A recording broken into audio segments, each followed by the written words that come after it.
अस्सलाम वालेकुम। आज का जो हमारा टॉपिक होगा बच्चों वो है सिंपल पेंडुलम। और ये हमारे पास सिंपल हार्मोनिक ऑसिलेटर की एक और एग्ज़ाम्पल है। इससे पहले हम दो एग्ज़ाम्पल पढ़ चुके हैं और इससे पहले हमने पढ़ा था जी कि फ़िज़िकल पेंडुलम या बार पेंडुलम या कंपाउंड पेंडुलम क्या होता है और टॉर्शनल ऑसिलेटर। तब तीसरी एप्लीकेशन जो है वो है सिंपल पेंडुलम। सिंपल पेंडुलम क्या है जी? सिंपल पेंडुलम जो है ना वो एक वायर है और ऐसी वायर है जिसका मैस जो है वो आलमोस्ट ज़ीरो है। तो मैस लेस और इनएक्सटेंसिबल वायर है। इस वायर के साथ हम एक मैस अटैच करेंगे और ये जो मैस है इस मैस को हम बोलते हैं पॉइंट मैस।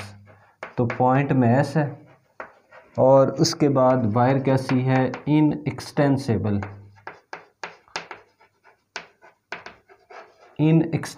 वायर जिसमें एक्सटेंशन ना आ सके। और उसके बाद हम इसको अटैच करेंगे एक सीलिंग के साथ, एक सपोर्ट के साथ।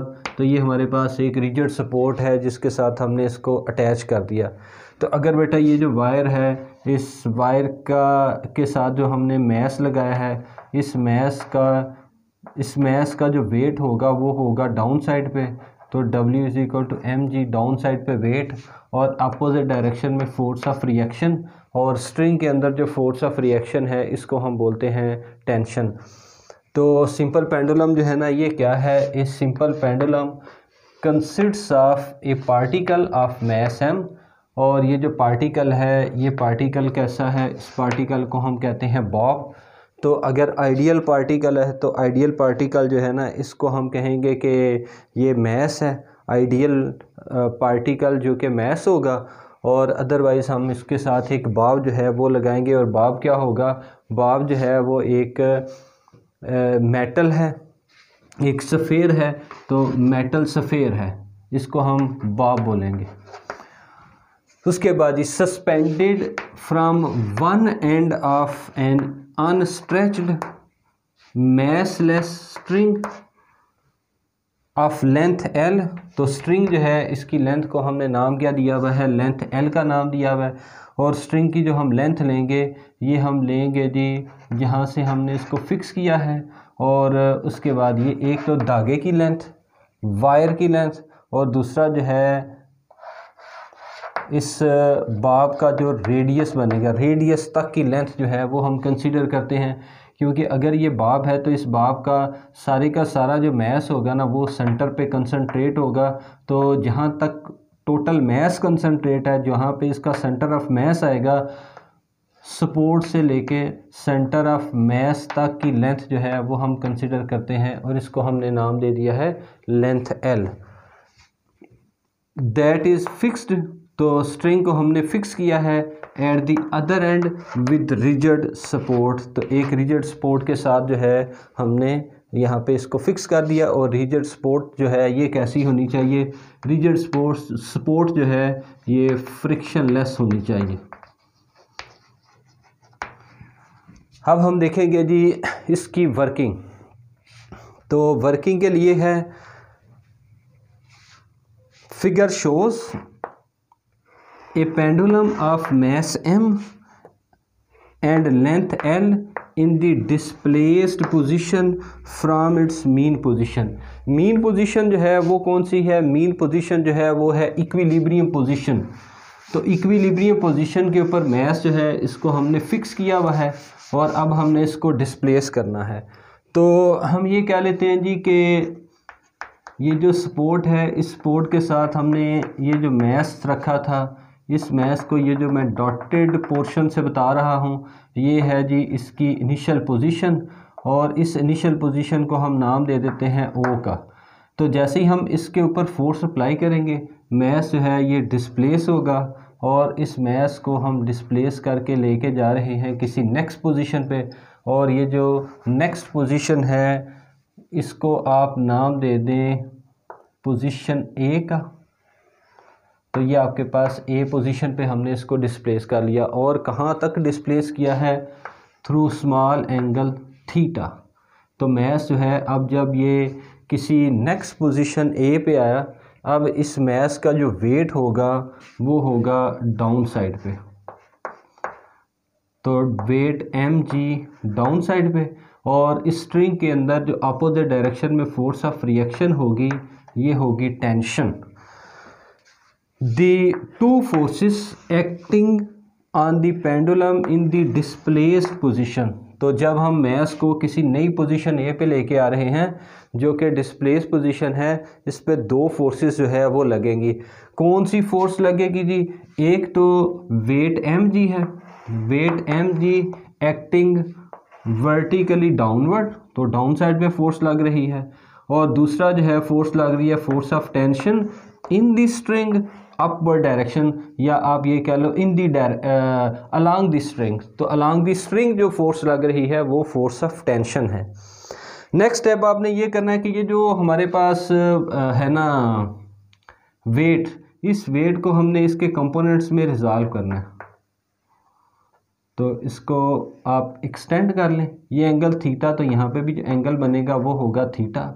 और अगर यहाँ पे हमने इसको वेट को उसके पार्ट्स में रिजॉल्व करना है तो थीटा की डायरेक्शन में जो एक परपेंडिकुलर ड्रा करें। जब आप परपेंडिकुलर ड्रा करेंगे तो एक पार्ट जो है हमें मिलेगा थीटा की डायरेक्शन में, तो थीटा की डायरेक्शन में जो पार्ट होगा ये होगा बेस, और उसके बाद जो है ना थीटा के सामने वाला जो पार्ट आएगा ये आ जाएगा आपके पास परपेंडिकुलर, और परपेंडिकुलर के सामने वाला जो पार्ट आएगा ये बन जाएगा हाइपोटेन्यूस। तो आपने सॉल्व करना है बेस। तो अगर बेस को सॉल्व करेंगे तो बेस को सॉल्व करने के लिए cos theta equal to base over hypotenuse. तो बेस जो कि थीटा की डायरेक्शन में आ रहा है इसको हमने सॉल्व करना है, और हाइपोटेन्यूस जो है वो है mg, तो लेफ़्ट साइड पे मल्टीप्लाई करेंगे तो mg cos theta equal to base आ गया। तो इस बेस की जो वैल्यू बनेगी वो है mg इंटू cos थीटा। तो mg cos थीटा जो है ना ये आ जाएगा आपका रेडियल पार्ट। तो अगर आप देखो, अगर हम यहाँ से इसको छोड़े ना तो ये आपके पास एक पूरा सर्कल बनेगा। तो अगर आपके पास ये पूरा सर्कल है, ये इसका कोई सेंटर है, इस सेंटर को आप कह दो जी ओ डैश का नाम दे दे, ओ डैश, ओ और ए। तो अब आपके पास ये जो सेंटर है, यहाँ से अगर आप एक सेंटर से लाइन पास करवाएं तो ये आपके पास रेडियस बनेगा, ये भी आपके पास रेडियस बनेगा। तो अब ये जो रेडियस की डायरेक्शन में जो लाइन जा रही है इसको हम बोलेंगे रेडियल कंपोनेंट। तो mg cos थीटा जो है इसने बनना है रेडियल कंपोनेंट। अब आपके पास ये परपेंडिकुलर पार्ट है, इस परपेंडिकुलर पार्ट को सॉल्व करना है। तो परपेंडिकुलर पार्ट को सॉल्व करने के लिए हम यूज़ करेंगे साइन थीटा जी। Sine theta equal to perpendicular over hypotenuse, तो परपेंडिकुलर डिवाइडेड बाय हाइपोटेन्यूस जो है ना वो है mg, तो लेफ़्ट साइड पे मल्टीप्लाई करो तो mg sine theta equal to perpendicular. तो ये आपका परपेंडिकुलर पार्ट है, ये परपेंडिकुलर पार्ट क्या बनेगा, ये mg साइन थीटा, ये पार्ट तो मैं यहाँ पे बनाने की बजाय इसको इधर बना लेता हूँ। तो ये आपके पास आ जाएगा जी mg into sine theta.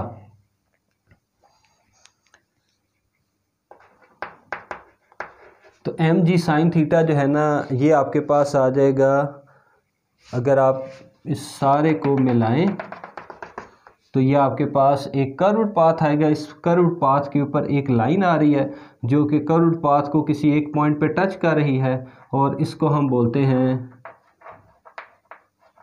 Tangent. तो ये आपके पास mg साइन थीटा जो है ये टेंजेंशियल कंपोनेंट बन जाएगा। तो अगला स्टेप क्या है, now resolve weight mg into radial component mg cos theta and tangential component mg sine theta. एक पार्ट जो थीटा की डायरेक्शन में आ गया है, ये थीटा की डायरेक्शन में रेडियल पार्ट, और उसके बाद ये tangential part mg sine theta आ गया। अच्छा जी, अब आप देखो कि ये जो आपके पास अपवर्ड डायरेक्शन में टेंजेंट है और डाउनवर्ड डायरेक्शन में आ जाएगा mg cos थीटा। तो रेडियल कंपोनेंट जो है ना ये हमेशा बैलेंस करेगा टेंशन को। the radial component mg cos theta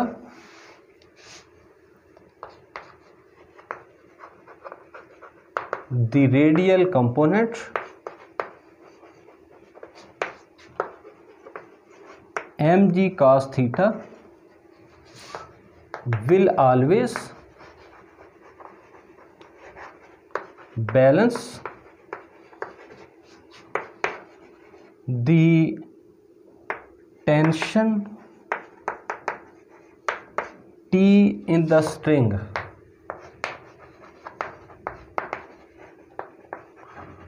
and mg sin theta will be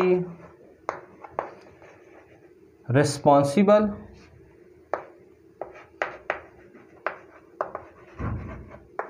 for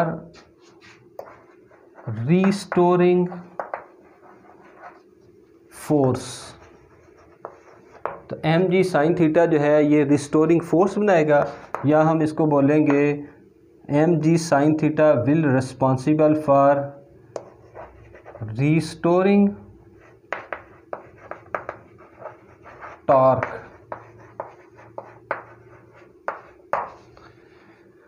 तो अब आप देखो कि ये आपका सेंटर ओरिजिन से ए पॉइंट तक का डिस्टेंस, ये आपके पास हॉरिजेंटल या आप कह लो रेडियल डिस्टेंस, और इसके ऊपर ये परपेंडिकुलर आ रहा है। तो आपके पास यहाँ से यहाँ तक की जो लेंथ होगी, ये लेंथ आपके पास आ जाएगी लेंथ ऑफ पेंडुलम, और ये जो लेंथ ऑफ पेंडुलम है, इस लेंथ ऑफ पेंडुलम को हम क्या देते हैं जी, ये लेंथ एल है। तो ये आपके पास लेंथ, और इस लेंथ के ऊपर ये perpendicular force M G sine theta. तो इस एम जी साइन थीटा ने क्या बनाना है, इस एम जी साइन थीटा ने रिस्टोरिंग टॉर्क बनाना है, और ये जो मैस है ये मैक्सिमम से मिनिमम पोजीशन की तरफ आएगा, और ये आपके पास मैक्सिमम एंगल से मिनिमम एंगल की तरफ जो है ये पूरी स्ट्रिंग या जो पेंडुलम है ये वापस आएगा। So restoring torque tau is directly proportional to angular displacement theta, और नेगेटिव साइन क्या बताएगा, टूवर्ड्स मीन पोजीशन। तो ये आपके पास जो है ना, ये आपके पास फार्मूला बन गया। ये आपके पास angular displacement is directly proportional to torque. तो हम यहाँ पे लिख सकते हैं विच मीन्स कि torque equal to minus M G sine theta, torque equal to minus M G sine theta. ये आपके पास क्या है, ये आपके पास फोर्स है, और मल्टीप्लाई बाय परपेंडिकुलर डिस्टेंस। तो ये आपका परपेंडिकुलर डिस्टेंस, इस परपेंडिकुलर डिस्टेंस को हम नाम दे देते हैं एल का। आप ये ना लिखें, इसकी कोई ज़रूरत नहीं है। तो रिस्टोरिंग टार्क इज़, तो minus M G sine theta, ये force multiply by perpendicular distance. अगर हम ये कह लें कि ये जो एंगल बन रहा है ये वेरी वेरी स्मॉल एंगल है, for very small angular displacement, for small angular displacement और small angle approximation,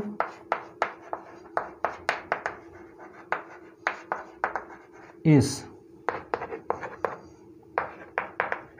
sin theta is approximately equal to theta। इसको आपने यहाँ पे पुट करना है। तो torque equal to minus M G into theta into L, इसको आप इक्वेशन नंबर 1 का नाम दे दें। और उसके बाद एक बात हमें और भी पता है कि जो टार्क है, जो एंगुलर मोशन हम परफॉर्म करवा रहे हैं, इस एंगुलर मोशन के लिए जो टार्क का फार्मूला होता है also torque equal to I into alpha. इसको आप इक्वेशन नंबर 2 का नाम दे दें। तो कंपेयरिंग इक्वेशन 1 एंड 2, तो यहाँ पे भी टार्क, ये टार्क इक्वेशन नंबर 1, इधर भी टार्क इक्वेशन नंबर 2, यहाँ पे भी टार्क इन दोनों को आपने करना है कंपेयर। तो जब आप कंपेयर करोगे तो I alpha equal to minus M G into theta into L. उसके बाद alpha equal to minus M G L divided by I into theta, where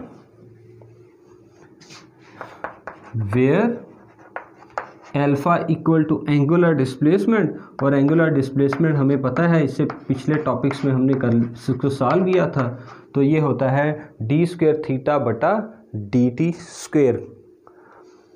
और उसके बाद आप देखें कि हमें ये भी पता है जो हमने पिछले लेक्चर में पढ़ा था, और वो था कि थीटा के साथ जो भी मल्टीप्लायर आ रहा है इसको हमने नाम दिया था ओमेगा नॉट स्क्वायर का।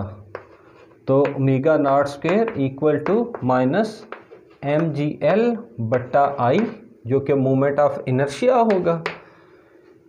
तो यहाँ पे आपके पास ये जो इक्वेशन हमने बनाई है इसको मैं इक्वेशन नंबर 3 का नाम देता हूँ। तो इक्वेशन नंबर 3 आप देखें क्या बनेगा।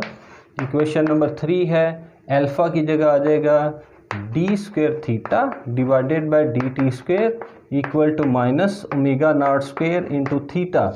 तो omega not square into theta, right side पे माइनस तो लेफ्ट साइड पे जाके plus D square theta divided by D T square plus omega not square into theta equal to 0, which is equation of simple pendulum for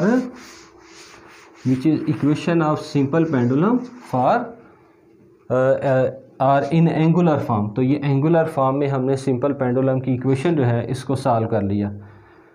तो इसका जो solution है वो हमें पता है, इससे पहले भी हम सॉल्यूशन कैलकुलेट कर चुके हैं। तो सॉल्यूशन जो है वो है theta equal to theta M into cos omega not T plus omega plus phi. तो ये हमारे पास ये सॉल्यूशन बन गया। अब अगर तो आपके पास ये सिंपल पेंडुलम है तो इस सिंपल पेंडुलम का हम फिर टाइम पीरियड जो है वो कैलकुलेट करते हैं। तो टाइम पीरियड क्या होगा जी, टाइम पीरियड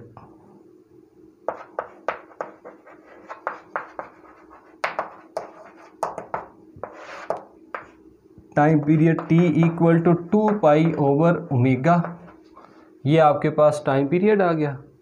और अब आपने ओमेगा की वैल्यू पुट कर लेनी है।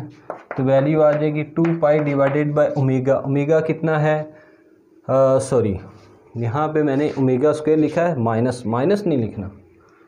तो एम जी एल बटा आई, और ये है ओमेगा नॉट स्क्वायर। तो हमें चाहिए ओमेगा, बोथ साइड पे स्क्वायर रूट ले लेंगे। तो यहाँ पे आपके पास फिर स्क्वायर रूट आ गया और वैल्यू आ जाएगी 2 pi under root I divided by M G into L. तो अब हमारे इस केस में आई की वैल्यू क्या होगी, आई जो है वो है मोमेंट ऑफ इनर्शिया, और मोमेंट ऑफ इनर्शिया होता है प्रोडक्ट ऑफ मैस। ये जो आपका मैस है, और कहाँ से यहाँ तक की जो लेंथ है वो है एल। तो product of mass into square of length. तो T equal to 2 pi under root I की जगह आ जाएगा M L square divided by M G L. तो मैस से कट गया और ये इससे कट गया। तो T equal to 2 pi under root L बटा G, which is time period of simple pendulum.